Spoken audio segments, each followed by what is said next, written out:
Bom dia, são 7 horas em Brasília e hoje é dia 29/6/2020.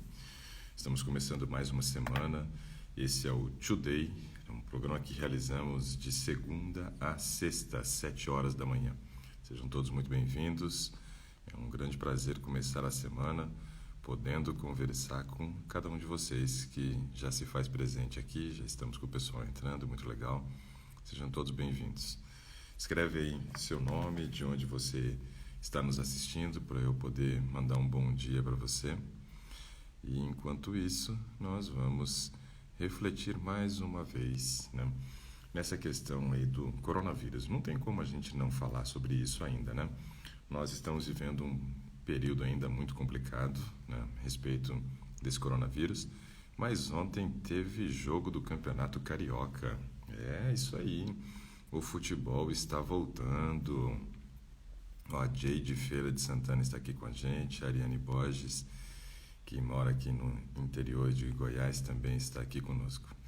Bom, então veja, o futebol está voltando. Elisângela de Feira de Santana, Bahia, vou falar daqui a pouquinho.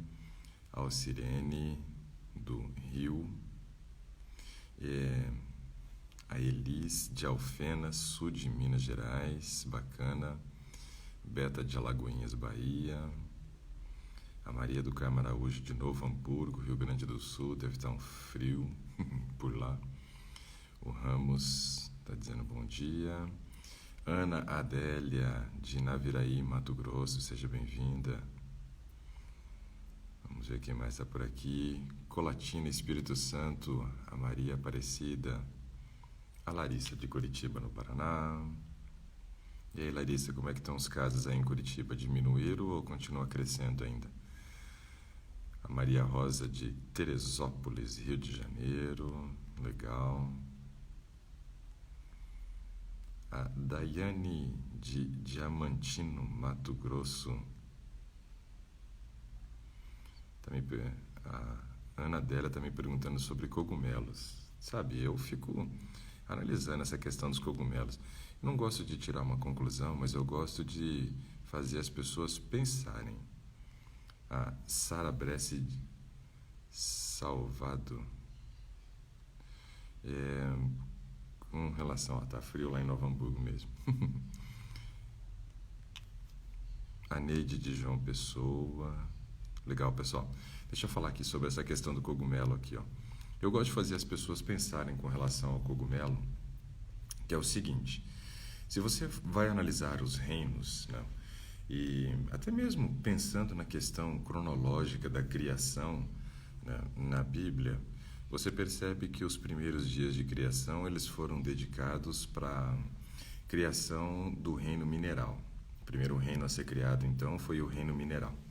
Depois de criado o reino mineral, foi criado o reino vegetal. Depois do vegetal, o animal. E depois do animal, o homem, né? Mas sabe o que é interessante? A gente não percebe em nenhum momento falando da criação dos fungos. E se a gente vai fazer hoje a classificação, né, em algum reino dos fungos, eles têm um reino próprio para ele, né? Um reino fungi. Eu não sei de onde surgiu esse negócio, nem sei quando surgiu, e sei que o povo gosta de comer. A mim não faz bem, né? Para mim não faz bem, mas tem gente que come e se sente muito bem. Então eu acho que a gente tem que avaliar essas questões, mas que é estranho Lucineire de Minas Gerais está aqui conosco também. A Rocirene está aguardando o Senhor. Vamos ver aqui quem mais está por aqui conosco. Bom dia, uma semana abençoada para todos. Desde já, obrigado, Dr. Ricardo, por suas orientações. Que Deus abençoe. É a Helena que falou conosco. Obrigado, Helena. Vamos ver quem está por aqui. Também quero saber sobre comer cogumelos. Então, Ariane, é isso. Eu acho meio estranho. Mas cada um decide, né? Mas que para mim é estranho, é. Mesmo que ele... e tem nutrientes. Sim, tem nutrientes, né? Isso é verdade. Mas nem tudo que tem nutriente é saudável, né? Se a gente for olhar, nós temos muitas outras coisas que também têm nutrientes e não são saudáveis. Então, eu acho que a gente tem que avaliar esse aspecto aí. Bom dia a todos, em especial para minha convidada Vanídia. Oh, que legal. A Ivana está aqui conosco. Bacana. Então, deixa eu falar aqui rapidinho aqui, ó, sobre a questão aqui do corona, né? Veja, o Campeonato Carioca voltou agora com força total, todos os times já estão, né, jogando. Ontem teve jogo do Botafogo, teve jogo do Fluminense, ainda uma rodada interminável que começou antes do coronavírus e só agora que estava terminando. Mas uma coisa que é interessante a gente observar é de que 3 jogadores, né, que estiveram treinando em um dos times que jogaram ontem foram diagnosticados depois do jogo com coronavírus. E eles treinaram, se concentraram e jogaram. Agora não sabemos o que isso vai refletir, mas 3 jogadores que estavam em campo ontem, eles estavam com coronavírus. E agora? O que vai ser? Não sei. Outra coisa interessante da gente pensar é que disseram que agora, dia 10, daqui a 11 dias, vai ser liberado público. Isso, Campeonato Carioca com presença de público, pelo menos essa é a expectativa. Para o dia 10 de julho, nós já termos pessoas indo ao estádio. Não sei quem que vai ser doido de ir, mas pelo menos liberado já vai ser. Agora veja, quando a gente pensa nessa questão da volta do futebol, o Campeonato Carioca foi o primeiro campeonato a ser retomado no Brasil. Já estão falando agora que no meado de agosto, né, vai ser liberado para voltar também, iniciar, na verdade, o Campeonato Brasileiro. E quando a gente olha para os outros países, eles fizeram um processo de isolamento muito melhor do que o nosso, muito melhor do que o nosso. Eles foram muito mais competentes no isolamento do que nós. E eles tiveram, então, muita cautela para poder voltar. Voltaram testando todos os jogadores, testando comissão técnica, todo mundo que trabalhava no clube. E esses países que tiveram resultados muito melhores, né, no combate a essa pandemia, eles estão jogando sem público. Eles estão jogando sem público. Nós que nem fizemos o dever de casa direito, como podemos dizer, já estamos querendo, né, voltar o futebol e também a presença de público. E aí, o que vai ser? Estão falando maravilhas da ivermectina. Pois é, mas não tem nada comprovado sobre ivermectina. Ivermectina é um vermífugo que é usado em boi. Estão dizendo que tem um resultado muito bom no tratamento do coronavírus. Sabe uma coisa que eu sempre digo é o seguinte: nós estamos dando muito tiro no escuro e realmente nesse momento tem que ser assim, porque quando falamos de estatística é probabilidade, é tentativa e erro. E estão tentando muitas coisas nesse momento para poder controlar a doença. O grande problema é que eu, você e a maioria das pessoas muitas vezes nem estamos fazendo a nossa lição de casa ainda e já estamos, né, apostando todas as nossas fichas em medicação, isso, aquilo. Nós precisamos cuidar da nossa imunidade. Esse daí é o ponto mais importante nesse momento. Não ficar terceirizando a nossa saúde, né? Não dá para ficar terceirizando a saúde para o governo. Esse é o momento agora de nós investirmos no quê? Na nossa mudança, na nossa conscientização e fazer a nossa parte. Então, veja só. Alguém está parabenizando pela programação que eu realizei esse final de semana na Igreja Adventista do Sudoeste. Está disponível na internet para quem quiser assistir.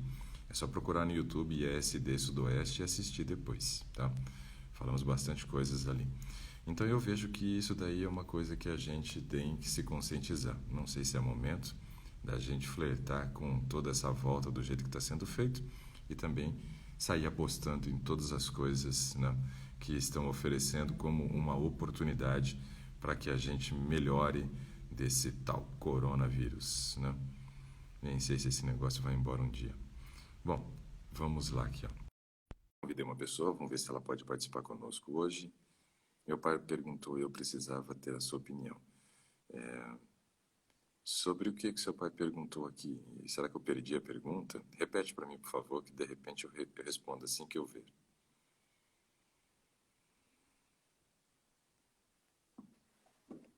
Vamos ver se a Alcirene vai participar conosco, se ela vai poder participar. Opa, a Jura está dizendo assim, emagreci 3 quilos. É, funciona, né? Qualquer processo de mudança, quando a gente dá chance, o corpo funciona. Pessoal, quem quer participar aí comigo, escreva, por gentileza. Chamei a Sirene, não deu certo.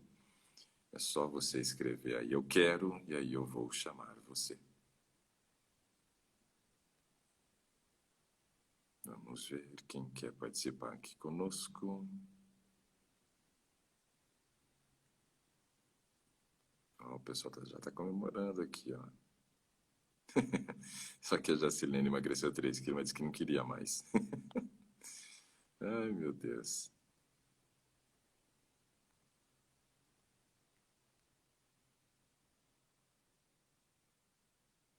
Vamos ver aqui se vamos conseguir falar com alguém hoje. Vitamina B12 pela manhã, uma opção muito boa, junto com a refeição. Opa, parece que vai dar certo. Bom dia. Bom dia, seu nome, por gentileza. É Dora. Eu sou de Dora, São Paulo. Dora, São Paulo. Legal. Qual a sua idade, Dora? 62 anos, faço 63 agora em julho. Opa, tá chegando, então vai ter aniversário, hein? Vai ter É festa com aglomeração aniversário. de pessoas aí ou não? Sem aglomeração, né? Sem Sem aglomeração. Mas só aglomeração. mudar de ambiente aqui. Não, fica tranquila. E então, dona Dora, em que eu posso lhe ajudar? Bom, além dos muitos quilos a mais, Opa, peso, eu então. tenho 1,61 m e peso 70 e... Ai, esqueci de pegar meu caderno. Ah, tá aqui. E peso 79 quilos. 1,61, 79. É, Ok. tenho muitos quilinhos para perder. Eliminar, né? Diz E, que quem perde acaba achando, então esse acha, né? negócio Eu não aí. quero achar, não. Quero perder mesmo. E eu tenho um estômago bem dilatado. Uhum. Não sei se isso tem como resolver. Bom, o estômago, Não ele é tenho problema de formado. pressão.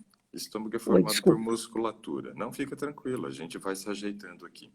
O estômago ele é formado por músculo. E esse músculo, ele vai tendo a sua capacidade de expansão, que é o processo de dilatar quando fazemos a refeição. Depois ele tende a voltar ao normal. Claro que essa elasticidade ela vai se perdendo ao longo do tempo, mas a prática da atividade física é algo muito importante para a gente manter o tônus da musculatura de todo o nosso trato gastrointestinal. Certo. Sim. Eu comecei hoje fazendo detox. Uhum. Fiz o suco verde.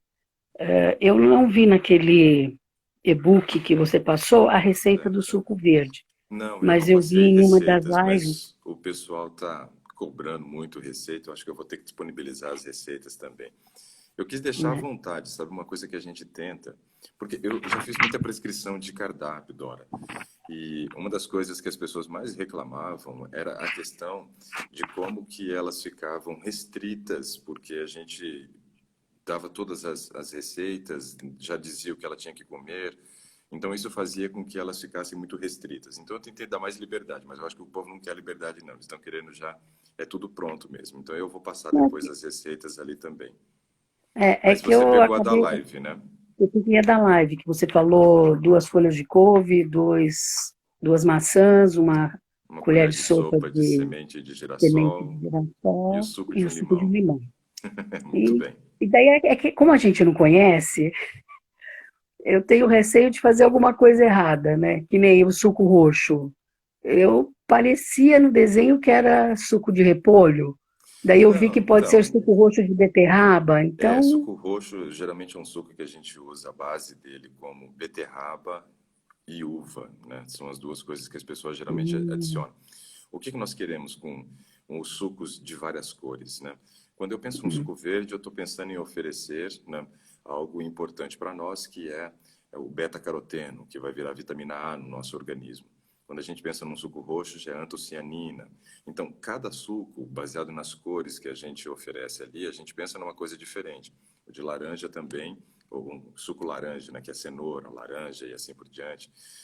também Tá. é beta-caroteno. Então a gente tem a possibilidade de usar as cores e cada cor ela é concentrada em um tipo de nutriente ou algum composto bioativo importante para nós nesse processo detox, né? Então ali, ó, a Ana Adélia está falando, acertei o roxo, então. E aí nós temos que observar esses detalhes. O que que a gente quer? É variedade. A gente não quer justamente deixar a pessoa muito rígida ali, só isso, não. Essa variedade ela é importante. E o suco também é no primeiro dia, né? Depois as É, coisas vão mudando. Mas tem sim, todo o processo que a gente já tem que começar hoje para depois já ter também os alimentos que a gente vai utilizar na forma de broto, né? Quando eles já estiverem germinando. Então já tem que ficar bem esperto ali, ler direitinho e observar como é que funciona. Mas o tá. detox eu vejo como sendo algo interessante para ser feito, pelo menos uma vez ao mês, para quem está com algum problema. Pode ajudar sim na redução de peso? Pode. Só que veja que aquele cardápio ele é muito bem pensado, né, de detox, por quê? Nós queremos oferecer a possibilidade do organismo passar por esse processo que a gente chama de detoxificação. Além disso, nós observamos detalhes importantes para que não falte fibra, para que você tenha um bom aporte proteico nesse período e para que quando você termine o detox, o último dia do detox já é uma dieta normal, padrão, onde quem quiser até pode seguir aquela dieta por um determinado período de tempo, coisa que eu não recomendo fazer dieta, mas seguir aquilo ali na tentativa de fazer um processo de reeducação alimentar, aí eu acho interessante. Certo. Ok, maravilha. Beleza. Então, além dos muitos quilos, quais outros problemas? Então, não tenho problema de saúde, graças a Deus não tenho. Coisa Tive uma boa. fase de pressão alta, tomei remédio, mas acho que foi com base no estresse do trabalho, essas coisas, que Uhum. depois parei de tomar, ela está regularizada. Então, veja, E você levantou uma questão interessante, Dora. Vamos conversar um pouquinho sobre isso aqui. Eu gostei disso que você falou. Então, você era hipertensa ou você estava hipertensa? eu estava, fiquei Hum. uma fase, né, hipertensa, porque Então, depois regularizou. veja que interessante essa questão que você levantou para a gente, Dora. Porque muitas pessoas, quando elas desenvolvem a hipertensão, qual é a recomendação médica? Olha, agora você vai tomar esse remédio aqui, né, pelo resto da sua vida. Então, você desenvolve uma condição e, ao desenvolver essa condição, o que lhe é apresentado é que essa condição é irreversível e que agora você vai ter que fazer o uso da medicação por toda a sua vida. E não é bem assim que a coisa funciona. Eu digo que tem muitas pessoas que elas não são hipertensas, elas estão hipertensas. Tem muitas outras pessoas que não são diabéticas, elas estão diabéticas. Então, esse aspecto é muito interessante para a gente poder observar. Por quê? Porque quando nós olhamos para esse detalhe, nós precisamos começar a identificar quais são os gatilhos, ou seja, quais são as causas do problema. E aí você colocou que você estava passando por um período de muito estresse. Obviamente, quando a Hum, gente pensa em estresse, a gente está pensando numa elevação do cortisol. O cortisol é um hormônio fundamental para nós, mas quando ele fica elevado, aí vem um monte de problema, um monte de problema. E uma das questões que o cortisol gera no nosso organismo é uma vasoconstrição periférica. O que quer dizer isso? Vasoconstrição periférica quer dizer que vai diminuir, né, a espessura dos vasos sanguíneos na região periférica, ou seja, o calibre do vaso sanguíneo vai ficar menor. hum, E quando fica menor esse calibre, eu diminuo o fluxo de sangue na periferia, tendo que ficar com as mãos geladas, com os pés gelados, as extremidades, nariz, orelha, fica mais frio. Porém, o sangue se concentra na região do abdômen, do tórax e do crânio. A concentração maior desse volume de sangue nessas regiões eleva a nossa pressão. Então veja que nós estamos numa condição de pressão alta, de hipertensão, mas tem uma causa específica. Se eu consigo resolver a causa, eu consigo fazer o controle da minha pressão normal sem uso da medicação, ou seja, não era hipertenso, eu somente estava hipertenso naquele momento. Interessante isso, não é? é, interessante. Ah, outra coisa, eu faço reposição de vitamina D. Ok. Eu tomo aquela dosagem de uma vez por semana, eu não lembro agora qual que é. Uhum. Um problema que eu tenho é de memória. Gente, é um terror. Não sei se tem alguma coisa que possa ser feita. Tem Problema de sim. memória. Tem várias coisas que a gente pode pensar com relação à memória. Podemos conversar um pouco sobre esse assunto. Isso é interessante, né? Vou anotar aqui, ó, problemas de memória. E problema de Mem- extremidades frias é circulação? Geralmente sim, Dora. Geralmente você está fazendo uma vasoconstrição periférica, pode ter uma relação com a questão do cortisol, pode ter uma outra relação também com a circulação sanguínea que não está muito boa, onde existem às vezes carências, né? Por exemplo, o zinco, deficiência de zinco prejudica a circulação sanguínea. Então é importante Uhum. observar esses detalhes. A própria prática da atividade física ajuda a melhorar a circulação sanguínea, fazendo com que as extremidades não fiquem frias. E como é que está a sua prática de atividade física? Tá zero. Ah, então eu Eu vou sou escrever aqui. ótima em entrar em academia, fazer plano e acabar não gastando dinheiro à toa e não indo. Então você Eu está me numa propus fase 100%, né? 100% sedentária. 100% sedentária. Ontem que eu me propus a caminhar, choveu. Daí não deu para caminhar. Oh, legal, legal. Você falou outra coisa legal. Vou te dar umas dicas legais aqui a respeito disso aqui, então. Beleza. Vamos falar um pouquinho dessa questão da memória. Daqui a pouco a gente fala sobre essa questão do exercício e aí você continua trazendo as informações para a gente, tá? Tá. Memória é uma coisa muito legal da gente falar, Dora. Por quê? Peso a gente sempre fala aqui, as pessoas sempre perguntam sobre o peso, mas muitas coisas que a gente vai falar para a memória também acaba ajudando nessa questão do peso, tá? Mas memória é um assunto que é muito importante, deveria ser muito mais explorado, porque nós percebemos realmente que as pessoas estão com problema de memória. Sabe uma coisa que eu pergunto sempre nas minhas palestras, dependendo do assunto que eu estou falando, obviamente? Quantas pessoas se sentem felizes e satisfeitas com a memória que têm? E peço para levantar a mão. Dora, muitas vezes eu estou ali em auditórios de 300, 500, 1000 pessoas, mas geralmente não passa de 10 pessoas levantando a mão. Olha que Né? assustador isso. Se a gente estiver falando de 300, né, somente 10 levantando a mão, o percentual está baixíssimo, não deu 10%, na verdade, né? Na verdade, deu aí por volta do quê? 3%. Porque 10% seria 30 pessoas. Ou seja, a maioria das pessoas hoje não está contente com a memória que tem. Não está contente com a memória que tem. Só que quando a gente começa a observar o estilo de vida dessas pessoas, a gente percebe que os erros de estilo de vida estão comprometendo muito a questão da memorização. E isso é algo muito importante para nós. Afinal de contas, né, nós somos o quê? Nós somos o reflexo das experiências que tivemos do passado e as memórias que nós guardamos na nossa mente. Claro que tem muita memória que poderia até ser apagada de coisas ruins que a gente viveu, mas tem muita coisa boa que não pode ser apagada. E as pessoas estão com dificuldade, né, de se lembrar de coisas do passado, mas também estão perdendo muita memória recente. Então, quais são os aspectos que a gente precisa observar, Dora? A primeira questão que eu quero destacar aqui é a seguinte: o seu cérebro, ele pesa 2% do seu peso corporal. Isso se você estiver dentro do peso normal. Quando você está um pouco acima do peso, a gente tem que considerar o que seria um peso ideal para a tua altura, e aí nós vamos fazer o cálculo para saber quanto seria o peso do teu cérebro. Como você tem 1,61 de altura, vamos considerar aqui um valor de 60 quilos aproximado, só para facilitar a nossa conta aqui também, tá bom? Então, 60 quilos, isso, 60 quilos, um cérebro de 2% corresponderia a um cérebro, então, de 1,2 kg. 1,2 kg. É pouquinho o peso do cérebro, não é? É, Só que esse seu cérebro, dona Dora, diz, 1,2 kg, ele usa 20% de todo o oxigênio que a senhorita respira. É muito, não é? é. O que isso quer dizer para nós? Que muitas vezes problemas com relação à falta de oxigenação cerebral podem levar a uma dificuldade cognitiva, uma dificuldade de memorização, uma falta de atenção. Então precisamos observar esses detalhes.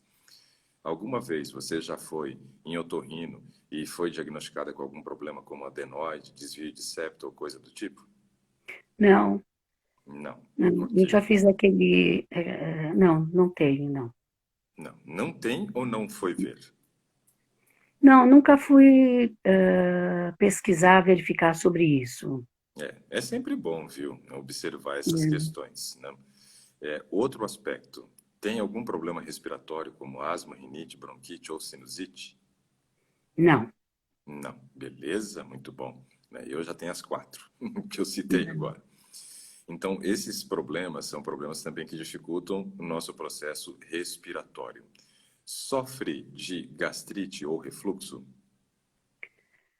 Refluxo eu tenho raramente quando eu como muito tarde e muito à noite, daí, É. mas é raro, mas isso é consequência do ato errado de comer muito e tarde, né? Uhum, uhum.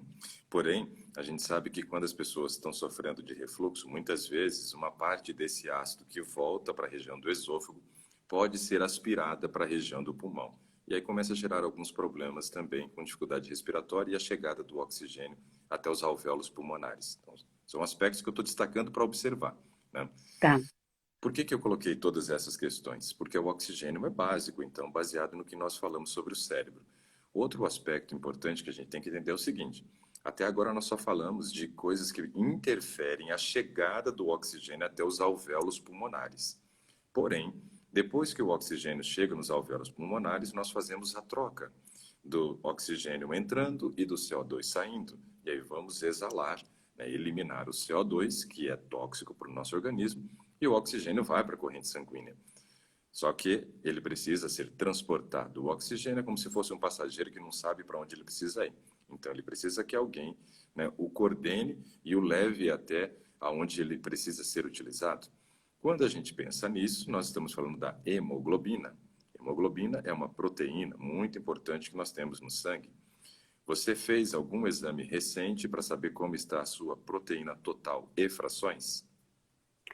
Recente não, acho que o ano passado Uhum, eu fui na geriatra, ela pediu uma série de exames e não certo. detectou nada além da vitamina D e B. Ok. O resto ela disse que estava tudo em ordem, mas Então, já faz mais de um ano. isso são coisas que Desculpa? precisam. Não, fique tranquilo, Dona. Que Isso eu são ouvi. coisas que precisam ser observadas pelo seguinte: hoje, no mundo, de cada 3 pessoas no mundo, uma delas está desnutrida. Quando a gente pensa numa pessoa desnutrida, o que nós estamos falando? Ó, observa a palavra desjejum.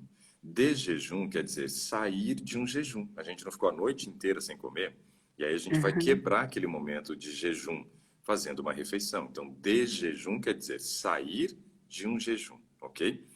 Aí temos que observar que a palavra desnutrição quer dizer sair de um estado nutricional normal. Então a pessoa está desnutrida, está faltando algum tipo de nutriente. Quando a gente observa que de cada 3 pessoas no mundo, uma está desnutrida, e observamos que a maior parte dos desnutridos são as pessoas que estão acima do peso, ou seja, sobrepeso e obesidade, é importante a gente sempre fazer exames e observar esses aspectos. Porque uma pessoa, para atingir um aumento de peso, ela tem que ter comido errado. Ela tem que ter comido errado. Tem que ter sobrado calorias ou tem que ter tido um cardápio muito desequilibrado. Falta de nutrientes é uma coisa normal para as pessoas no processo de aumento de peso, porque geralmente estão comendo alimentos refinados, que têm uma carência nutricional muito grande, que falta muitos nutrientes que foram retirados no processo do refinamento. Então, esses detalhes, eles são importantes, Dora, porque muitas vezes, o que acontece? Estamos acima do peso, mas estamos desnutridos. Dos tipos de desnutrição que pode ocorrer é uma falta de proteína. Então, observar a proteína total e frações, para quem quer ter uma boa memória, é importante, para saber como é que está o nível de hemoglobina. Só Tá. que outro exame importante também para se fazer é o seguinte: a hemoglobina é quem transporta o oxigênio. Só que o oxigênio ele é transportado ligado a um átomo de ferro. O ferro que está dentro da hemoglobina é ele quem se liga ao oxigênio para fazer o transporte dele, então. Observar também o nível de ferro através do exame de ferro sérico e ferritina é importante para nós também, para observar essas questões, né, de déficit cognitivo, de dificuldade de memorização, falta de foco, nível baixo de atenção. Então, para todos esses, é importante observar o ferro. E aí, provavelmente, o seu não estava alterado. Nós temos que ver como está agora, porque já faz um tempo que você fez o exame também. Então, já vai Uhum. anotando aí, ó. Proteína total e frações, né? Ferro Proteína. sérico e ferritina. Vai anotando os exames aí que vale a pena fazer para pensar, né, na questão cerebral, para que a gente esteja bem, né, preparado para o cérebro funcionar da maneira normal. Bom, Tá. aí precisamos também observar outra questão importante. Quando nós falamos Sobre transporte de oxigênio, é importante observar se não tem anemia. Só que muitas pessoas têm anemia correlacionada à falta de ferro, já outras pessoas têm anemia por falta de ácido fólico. O que é esse ácido fólico? É a vitamina B9.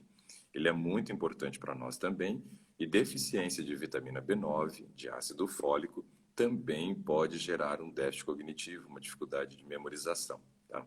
Então é importante a gente observar também a questão do ácido fólico. Vamos lá. Nós já falamos de proteína total e frações, eu vou anotar aqui para eu também não me perder no meu roteiro. Proteína total e frações. Já falei sobre o ferro. Estou falando agora sobre ácido fólico. Ok. Esses aspectos, eles são muito importantes a gente observar. Se você, por exemplo, desenvolve uma anemia, Dora, e você percebe fazendo os exames, meu ferro está normal, meu ácido fólico está normal, mas eu estou com anemia, o que mais que eu preciso observar? Preciso observar a vitamina B12, porque a vitamina B12 também pode estar correlacionada ao aparecimento de uma anemia e dificuldades, né, de transporte de oxigênio. Só que eu vou destacar B12 e o ácido fólico junto com a B6 daqui a pouco num outro exame importante, tá? Então, vamos falar mais sobre B12 daqui a pouco. Se eu faço um exame, descubro que estou com anemia, estou com meu ferro normal, meu ácido fólico normal, minha B12 normal, o que pode ser, o que mais que eu tenho que investigar? Se não é uma anemia genética, que é a anemia falciforme, ou a talassemia para brancos, né? E anemia falciforme para pretos, que são anemias genéticas, eu preciso ainda observar uma questão importante, que é o cobre. Ah, mas o que eu faço para saber o cobre? Eu faço um exame chamado ceruloplasmina. Ceruloplasmina. Beleza? Então, esse também é um exame importante se você diagnosticar a anemia e não encontrar a causa. Então, não é um exame que a gente faz de praxe. Não vou pedir esse exame antes de diagnosticar essa questão, porque eu vou estar, muitas vezes, gastando dinheiro para fazer esse exame e não vai ter uma relação com o cobre, tá? Então, primeiro, fazemos esses outros. Ferro, ácido fólico, B12. Descobri lá que eu estou com anemia, fiz tudo isso daqui, tá tudo normal, mas estou com anemia. Então, o que eu vou fazer? Aí eu vou fazer o exame de ceruloplasmina. Antes, então, não faço. No primeiro exame, não. Bom, aí já investigamos, não tem problema de anemia, tá normal, vi proteína total, tá normal também. Ou seja, até agora não achei nenhuma causa para esse meu déficit cognitivo, para essa dificuldade de aprendizagem, né, para essa falta de atenção. Né, tudo isso daí é presente, mas não achei a causa. Ok, vamos observar um outro detalhe importante. Já ouviu falar de homocisteína? Não. Então anota aí, homocisteína. Homocisteína com C. Homocisteína é um exame muito importante de ser feito hoje, Dora. Ainda se pede muito pouco esse exame, mas ele é importante para nós para vários aspectos. Veja só, quando nós fazemos um exame de homocisteína, nós vamos avaliar esse catabólito. O que é um catabólito? Catabólito é algo que é gerado a partir da quebra de alguma molécula do nosso organismo. Então, quando eu como proteínas, e essas proteínas são formadas por aminoácido. Esse aminoácido que gera a homocisteína é a metionina. Quando eu como, então, muita metionina, a tendência é que eu tenha um aumento do nível de homocisteína. Quais são os alimentos mais concentrados em metionina? Os alimentos de origem animal.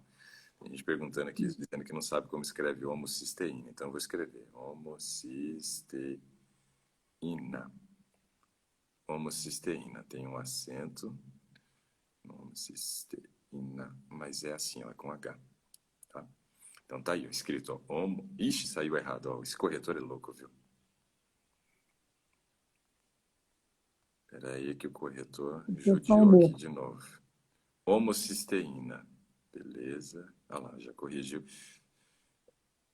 Agora ele jogou, foi para o inglês. Oh, meu Deus. Mas é assim, ó, tá em inglês, tá? Aí jogou no inglês, ó. Só que aí, em vez de a gente colocar o Y, a gente vai colocar o I no lugar. Oh, valeu, Fábio. O Fábio conseguiu escrever ali, ó. Porque eu escrevo, o corretor muda, e aí me atrapalha a vida aqui. Mas é do jeito que o Fábio escreveu ali, do jeito que a Jura também escreveu, né? Então, vamos lá. Homocisteína é um exame muito importante hoje, Dora, pelo seguinte. Como ele é formado a partir desse catabólito, né, gerado a partir da metionina, se eu como alimentos que são muito concentrados em em metionina, eu vou ter um aumento da homocisteína. E quais são os alimentos? Proteína de origem animal. As proteínas de origem animal são os mais concentrados em metionina. Ou seja, se eu como carne, leite, ovos, a tendência é ter um nível de homocisteína mais elevado. O que essa homocisteína me mostra? Algumas coisas. A primeira, um nível elevado de homocisteína aumenta o risco para o desenvolvimento de hipertensão. Opa, então isso aqui é interessante a gente avaliar. Nível elevado de homocisteína também tem uma tendência maior para a pessoa desenvolver diabetes tipo 2. E o nível elevado de homocisteína gera déficit cognitivo, ou seja, dificuldade de aprendizagem, problema de memória e um risco elevado para que no final da vida a gente apresente um negócio chamado de demência ou então um Alzheimer. Então veja que é importante, é um exame interessante de se fazer. Agora vamos analisar alguns aspectos aqui, ó. Eu vou mudar o nome. Muda o nome, Jura, porque eu vou chamar do jeito que está escrito aí. É o que eu leio e o que eu leio é o que eu falo, né? Então tem que mudar se quiser que eu fale direitinho, desculpa. Mas me desculpa mais uma vez, Jura, mas enquanto tiver escrito assim, eu vou escrever, ó. Tá escrito Jura ali para mim, ó. Jura NSI 9, mas eu não vou falando tudo. Vamos lá. Então assim, ó, essa homocisteína, ela pode se elevar então pelo consumo de produtos de origem animal, tá? Quando você faz um exame, o ideal é que essa homocisteína esteja o mais próximo possível de 7. Então observe essa questão aí do detalhe também do valor. Se você fizer o exame, Dora, você deve encontrar um valor, né, que esteja o mais próximo possível de 7, preferencialmente de 7 para baixo. Tá. Pessoas que fazem consumo de proteínas de origem animal, a tendência é que a sua homocisteína esteja em 11. Esteja em 11. Então veja que realmente, se você perceber que a sua homocisteína está alta, isso pode ser um problema. E aí, nesse caso, vale a pena, então, nós observarmos o padrão de alimentação. Se tem proteína de origem animal e a homocisteína está alta, vou ter que começar a reduzir essa proteína de origem animal se eu quiser melhorar as questões cognitivas e também diminuir o risco para as outras doenças que eu citei. Tá? Daqui a pouco eu Eu repito não, aí os exames. O pessoal está né, pedindo para eu não, repetir os exames. eu não uso nada de origem animal. Legal. Então agora você pode cair no segundo problema, então. Qual é o segundo problema? Hum. Volta da Pessoas que vitamina B12, né?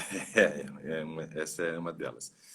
As pessoas que geralmente, então, não são onívoras, ou seja, que não comem os produtos de origem animal, né? Essas têm o seguinte risco. Muitas vezes nós pegamos pessoas que são vegetarianas que deveriam ter um risco, né, um nível, na verdade, um nível de homocisteína bem baixo, porque estão comendo pouca metionina quando comparado a pessoas que comem carne, queijo, leite e ovos.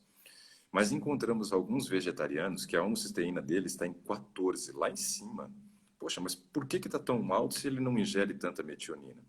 Porque o aumento da homocisteína pode ocorrer também por carências de algumas vitaminas. Então vamos anotar aí, ó. Quais vitaminas? O ácido fólico, que eu já citei, a vitamina B12, que também já foi citada, mas também podemos acrescentar aí a vitamina B6, vitamina B6. O nome da vitamina B6 é piridoxina, com X. Piridoxina. Deixa eu ver se consigo escrever isso aqui, o corretor não me atrapalha. Piridoxina.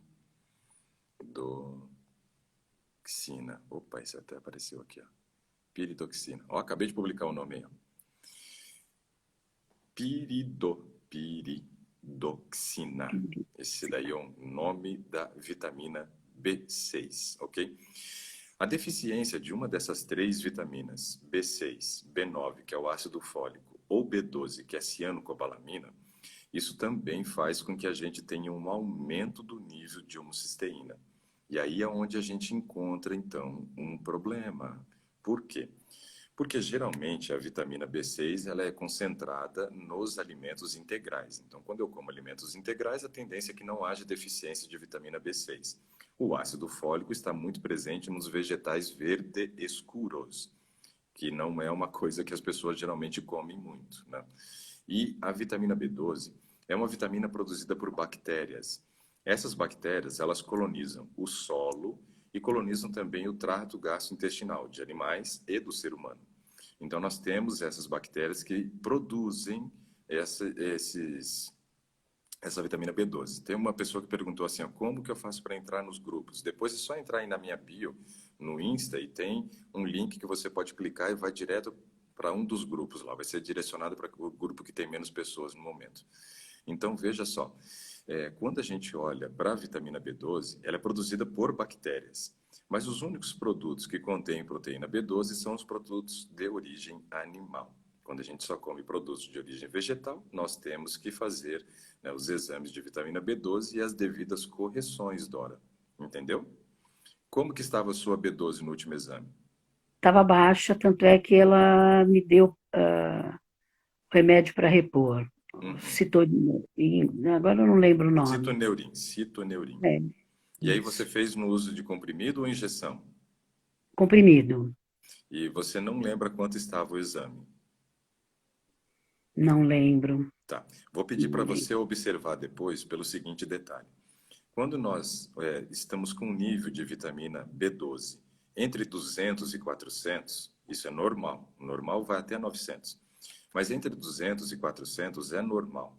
E geralmente a gente dá o citoneurin via oral, né? Ou seja, comprimido, para que a gente possa fazer uma manutenção desse nível e, se possível, aumentar um pouquinho. Porque é considerado normal, só que para mim o ideal é acima de 400. Ninguém quer ficar construindo casa na beira de precipício, não é verdade?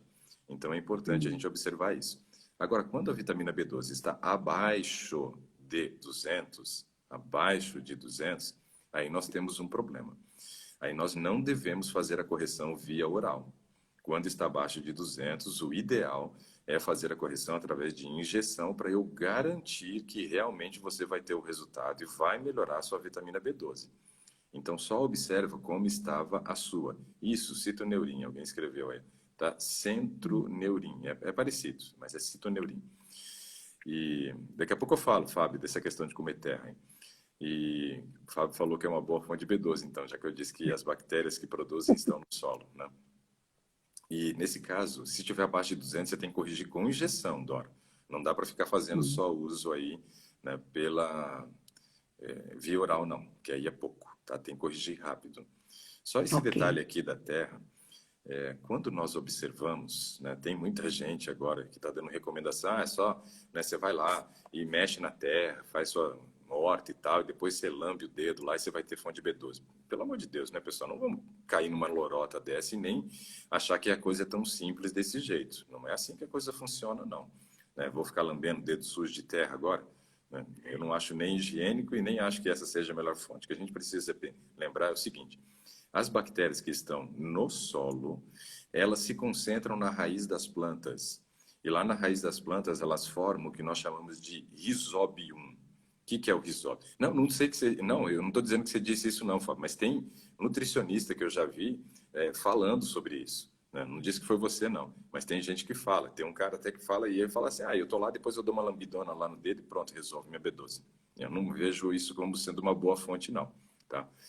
E as bactérias, elas estão no solo, mas elas se concentram na raiz das plantas e formam os rizóbium. Depois vocês podem escrever esse nome aí no Google e procurar nas imagens, é bem legal você ver isso. São alguns nódulos que vão se formando na raiz das plantas e ali tem uma alta concentração dessas bactérias que produzem a B12 e disponibilizam a B12 para que as plantas então possam crescer, possam se desenvolver. Afinal de contas, a B12 não é importante só para nós, para as plantas também. Porém, as plantas não concentram a B12, elas não se tornam uma forma de B12 para nós depois, tá? Outro aspecto importante é que as pessoas estão dizendo assim, eu estou fazendo uso de algas, porque eu fiquei sabendo que alga tem B12. A alga é um produto vegetal também, e ela não tem B12, ela tem algo que a gente chama de análogo de B12. O que é um análogo? É algo que parece, mas não é. Parece, mas não é. Tem muita gente, por exemplo, que casou com uma pessoa achando que ela era uma coisa e descobriu que ela era outra. Então, era um análogo, né? Ela parecia uma coisa, mas no fim se descobriu que era outra. Então, análogo quer dizer que parece, lembra, mas não é. Ou seja, não tem função de B12. Então, algas também não é uma opção. A melhor opção mesmo é a gente fazer a correção, tá? E aí veja um aspecto importante aqui, Dora, é o seguinte. Quem é vegetariano, então clorela não tem. Isso. Eu já estava esperando que alguém ia escrever. Hum, Clorela não é fonte de B12, é fonte de um análogo de B12, né? E ora pro nobis, né? Ou ora por nós, que a gente brinca que é a verdura mais crente que existe, né? Ela também não é fonte de B12, ela é fonte de proteína, mas não de B12. E um aspecto importante, Dora, é o seguinte: quem é vegetariano já sabe que não ingere fontes de B12. Então, qual é a tendência dele? Fazer exames e observar. Observar se a B12 está sim. baixa. O problema que a gente tem que observar é que muita gente come os produtos de origem animal, mas tem uma taxa absortiva muito baixa de B12. Então, esses que fazem o uso do produto de origem animal, eles acreditam que esteja com a sua B12 normal e geralmente não fazem um exame, porque come as fontes e fala, eu já como fonte de B12, para que eu vou fazer exame? Porém, ela é uma vitamina de difícil absorção. Difícil absorção. Isso quer dizer que muita gente que come produtos de origem animal está com carência de B12. Por exemplo, dos meus pacientes que consomem produtos de origem animal, pedindo o exame de B12, de cada 10, 7 está com um nível de B12 baixa. Hum, Então, veja, é importante não só para vegetarianos, como para quem também come os produtos de origem animal. Tá? Alguém pergunta aqui ó, se o levedo de cerveja contém B12, somente se ele for enriquecido com B12. Então, quando você vai comprar o levedo de cerveja, tem que olhar no rótulo para ver se ele é enriquecido com B12. Tá? Então, a B12 é uma vitamina muito importante nesse processo aqui. A B6 e a B9 são mais fáceis de serem encontrados, porque é só comer produtos integrais e vegetais verdes escuros que geralmente você não vai ter carência. Porém, a B12 é algo que precisa se observar pensando nessa questão da memória. Alguém pergunta sobre a metilcobalamina. Metilcobalamina é o jeito que a B12 vai estar no organismo, então é a melhor forma de se absorver. Geralmente é cianocobalamina que a gente compra. Se for na forma de metil, é melhor, porque o organismo não precisa converter de cianocobalamina para metilcobalamina. Então, é uma opção bem interessante, tá? Outra coisa que a gente precisa observar agora, Dona. Veja, até agora eu passei aqui coisas que são importantes pensando na circulação do sangue, transporte do oxigênio, que é fundamental para nós. Mas quando a gente fala ainda de memória, algumas outras coisas precisam ser observadas, como a questão da atividade física. A atividade física, ela tem alguns motivos pelo qual deve ser feita para que a gente tenha uma boa memória. E eu vou destacar alguns aspectos aqui. Então, deixa eu só marcar aqui atividade física para lembrar que eu já falei sobre isso. E aí é onde a senhora está tropeçando, né, dona Dora? hum, Não, tropeçando não, porque como você está parada, você não está nem tropeçando, né? hum. Você tá acomodada na questão da atividade física. Então, olha só um aspecto importante aqui para nós, Dora. O exercício físico, ele melhora a circulação sanguínea. Então, isso é algo importante para nós. A atividade física vai melhorar a circulação do sangue e é através do sangue que nós vamos levar todos os nutrientes que a gente precisa para o funcionamento do cérebro. Então, eu preciso da atividade física para melhorar a minha circulação sanguínea. Então, esse é um aspecto muito importante, tá? Segundo aspecto importante da atividade física é que a atividade física ela te ensina a respirar da maneira correta. Ela faz com que você tenha a necessidade de usar o diafragma, que é um músculo muito importante que nós temos, que se inicia aqui no nosso externo, toca no seu peito, Dori, acha esse osso aí, o externo. É, eu Achou? respiro, eu tenho essa respiração. Legal. Então, a atividade física ajuda a gente a usar o diafragma. Quando a gente toca no Hum, externo, a gente acha o final do externo, essa região é chamada de cartilagem tifoide. 2 dedos acima, nós temos a inserção daquilo que nós chamamos, né, do externo nessa região, então, da cartilagem tifoide. 2 dedos acima do final do externo. Essa musculatura divide o tórax do abdômen e é muito importante nós fazermos o uso dela, porque ela faz com que a gente aumente a capacidade do pulmão. Quando fazemos atividade física, isso favorece a gente fazer uma respiração usando o diafragma, ou seja, uma respiração diafragmática, né, com uma facilidade melhor. Então, é importante o exercício nesse aspecto também. Outra coisa que o exercício é muito importante para a questão da memória é que a atividade física melhora a nossa qualidade de sono, Dora. O sono é onde nós vamos construir a nossa memória. Só que quando eu faço atividade física, eu tenho um sono de melhor qualidade. Outra coisa, me canso também durante a atividade física e gero necessidade do sono. Então veja que a atividade física vai nos ajudar nesse aspecto. E outra coisa que o exercício físico pode ser destacado como sendo muito importante é o seguinte: os nossos neurônios, eles são formados por três regiões, né? Ele é formado pelo corpo. Vou fazer um negócio aqui, peraí. Vou desenhar um neurônio aqui, ó. Rapidinho aqui, ó.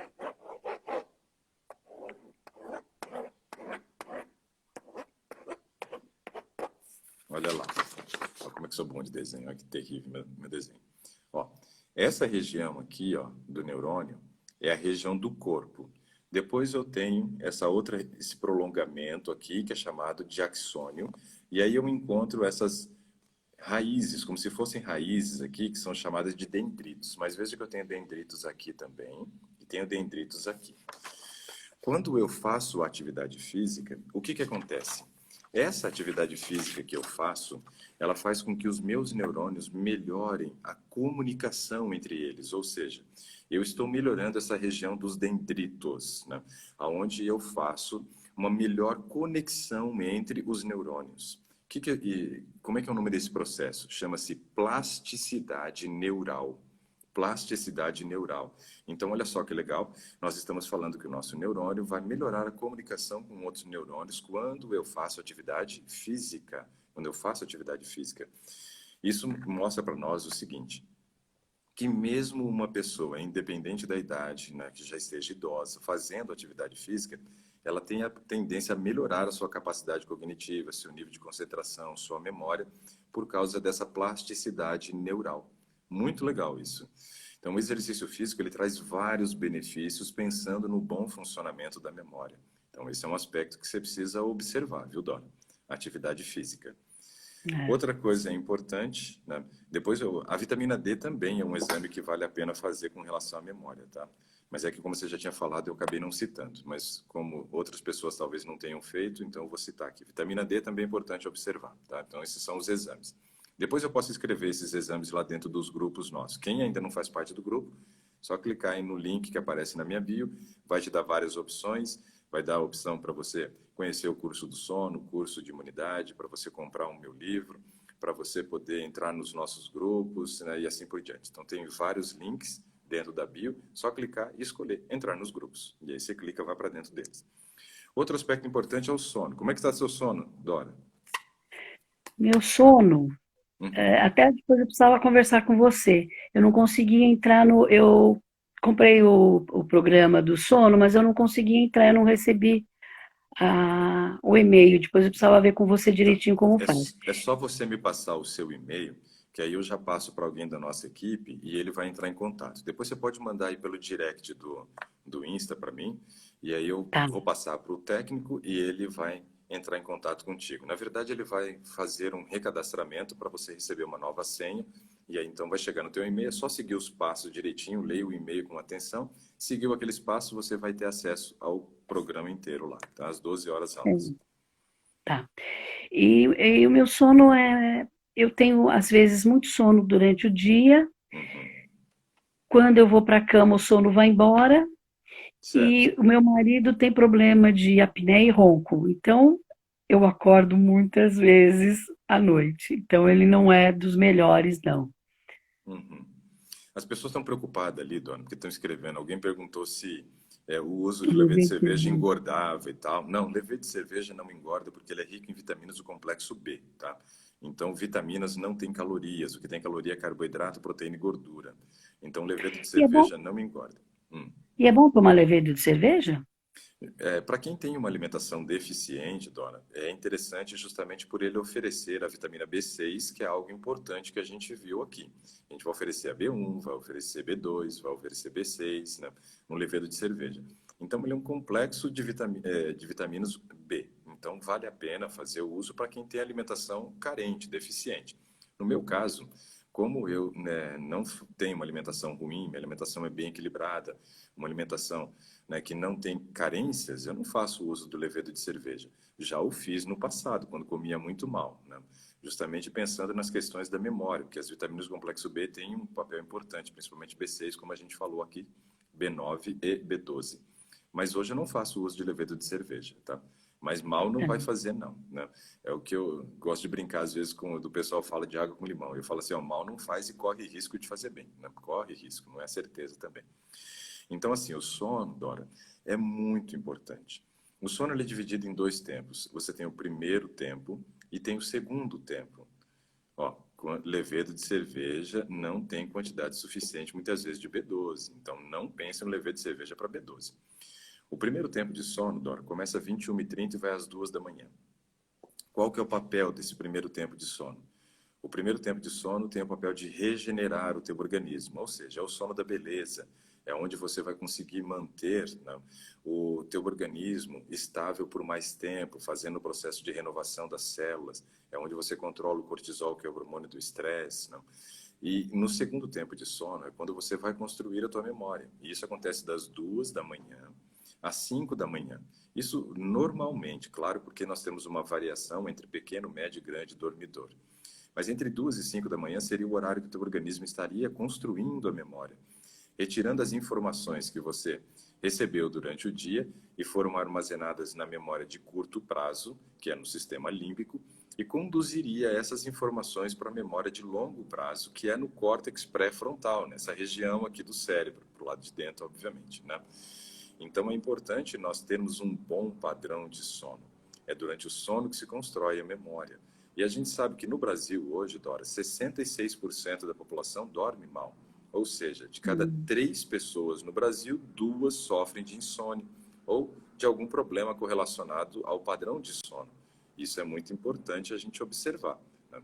Muita gente, além de sofrer de insônia, tem também apneia ou hipopneia. Apneia quer dizer que não tem a respiração em um determinado momento. Hipopneia quer dizer que o volume de oxigênio que entra no organismo é pequeno, é pequeno. E os dois casos também afetam a memória. Teu marido também reclama de problema de memória ou não? Não, não Não? reclamo. Pô, se Não. reclamasse era bom, que se vocês brigassem no dia seguinte, ninguém lembrava das brigas, né? Mas, mas Só eu nesse que caso, esqueço. só você que esquece, ele não. Então, Só assim, que não, só que não. mulher não esquece, esse tipo de coisa não esquece, não, né? Tem essa memória é incrível, né? A memória da discussão, a memória DR, se a gente fosse criar um novo padrão de memória, porque tem 3 tipos de memória, né? Você tem a memória que é chamada de memória genética, que é a memória que é construída ali da sua fase intrauterina, dos 4 meses de fase intrauterina até os seus 5 anos de idade. Depois tem a memória existencial, que é dos 5 anos de idade até o final da vida.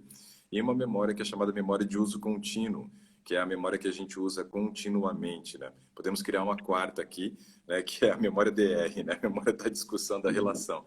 As mulheres têm essa daí muito mais aguçada do que os homens. Bom, É. o processo de memorização acontece enquanto dorme, Dona. Então isso é muito importante para nós também, tá? Para a construção de uma boa memória. E algo muito importante é essa questão da vitamina D. Só que a gente sabe que hoje, no Brasil também, nós temos uma deficiência de vitamina D muito elevada. De cada 10 pessoas, né, 7 no Brasil têm deficiência de vitamina D. Então é importante fazer a correção, mas tomar sol também é muito importante para nós, muito importante. E para fechar, Dora, as orientações para a memória, tá? Água. Água é muito importante. Hum. Quanto do seu cérebro é formado por água? 85% do peso do cérebro é água. Lembra que eu falei que o cérebro pesava 1,2 kg?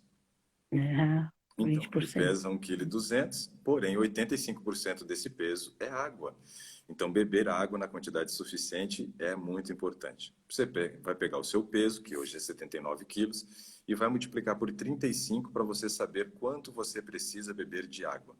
Os homens que estão nos assistindo vão multiplicar o peso por 30. E aí você vai descobrir em ml, pode fazer a conversão para litro depois. Então, essas são É, as dicas, né, que eu teria para poder explicar sobre o funcionamento cerebral. Claro que não abordei, mas um bom padrão de alimentação é muito importante. Vocês até percebem que muita gente perguntou sobre, né, usar o levedo de cerveja. Eu disse que eu não faço uso, por quê? Porque eu tenho um bom padrão de alimentação. Então, uma alimentação correta também é muito importante para que a gente tenha a construção de uma boa memória, ok? No frio, quem bebe pouca água no frio pode substituir metade da necessidade de água por chá. Só que não pode ser chá estimulante e nem pode ser adoçado.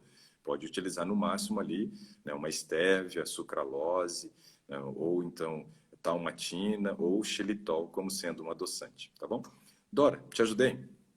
Muito, me ajudou muito, muito mesmo. Eu agradeço bastante. Eu tenho visto os seus vídeos antes de ter o acesso a esse Today e estou gostando muito. Gostei 5, muito. 4, 3, 2, 1. Um abraço.